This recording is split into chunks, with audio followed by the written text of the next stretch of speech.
നിങ്ങളുടെ കുട്ടികളിൽ ആത്മവിശ്വാസം വർദ്ധിപ്പിക്കണമെങ്കിൽ പാരന്റിങ്ങിൽ ഇനി പറയുന്ന കാര്യങ്ങൾ തീർച്ചയായും ഉൾപ്പെടുത്തിയിട്ടുണ്ടാകണം. ഒന്നാമത്തെ കാര്യം എന്ന് പറയുന്നത്, അവരെന്തെങ്കിലും പറയാനായിട്ട് വരുമ്പോൾ നന്നായി കേട്ടിരിക്കുക എന്നുള്ളത് അത്യാവശ്യമായിട്ടുള്ള ഒരു കാര്യം തന്നെയാണ്.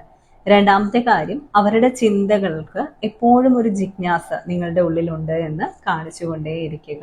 മൂന്നാമത്തെ ഒരു കാര്യം എന്ന് പറയുന്നത്, അവർ നിങ്ങളോട് കുഞ്ഞൊരു രഹസ്യമായിരിക്കും പറയുന്നത്, കൊച്ചുകുട്ടികളല്ലേ, എന്നാൽ പോലും അത് നിങ്ങളുടെ ഉള്ളിൽ സേഫ് ആണ് എന്നൊരു ഫീലാണ് അവർക്ക് കൊടുക്കേണ്ടത്. അപ്പോൾ മാത്രമാണ് അവരിൽ നിന്നൊരു ഓപ്പൺ കമ്മ്യൂണിക്കേഷൻ നമുക്ക് കിട്ടുക.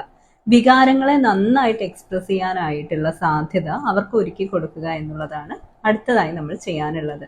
പിന്നെ വല്ലാതെ കുട്ടികളെ ഇങ്ങനെ വിമർശിക്കുന്ന പാരൻസിനെയൊക്കെ നമ്മൾ കാണാറുണ്ട്.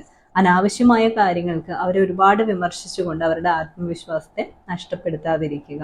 അവരുടെ ചോദ്യങ്ങളെ എപ്പോഴും വെൽക്കം ചെയ്യാനായിട്ടൊന്ന് ശ്രമിക്കുക. കാരണം എന്തെങ്കിലും ഒരു ചോദ്യം ചോദിക്കുമ്പോൾ ഇത് ചോദിക്കാൻ പാടുള്ളതാണ്, ഇത് ചോദിക്കാൻ പാടില്ലാത്തതാണെന്ന് പറയുമ്പോൾ അവർക്ക് ആ ഒരു ബാരിയർ ഇപ്പം അറിയില്ല. അപ്പൊ അവരെന്തായാലും ചോദിക്കട്ടെ.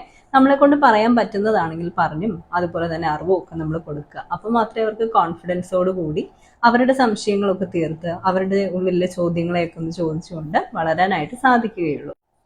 കൂടാതെ പ്രതിസന്ധികൾ നേരിടാൻ അവരെ പരിശീലിപ്പിക്കുക. അതുപോലെ തന്നെ അവരെ കൊണ്ട് നിർബന്ധിപ്പിച്ച് നിങ്ങളോട് സംസാരിപ്പിക്കാതിരിക്കുക.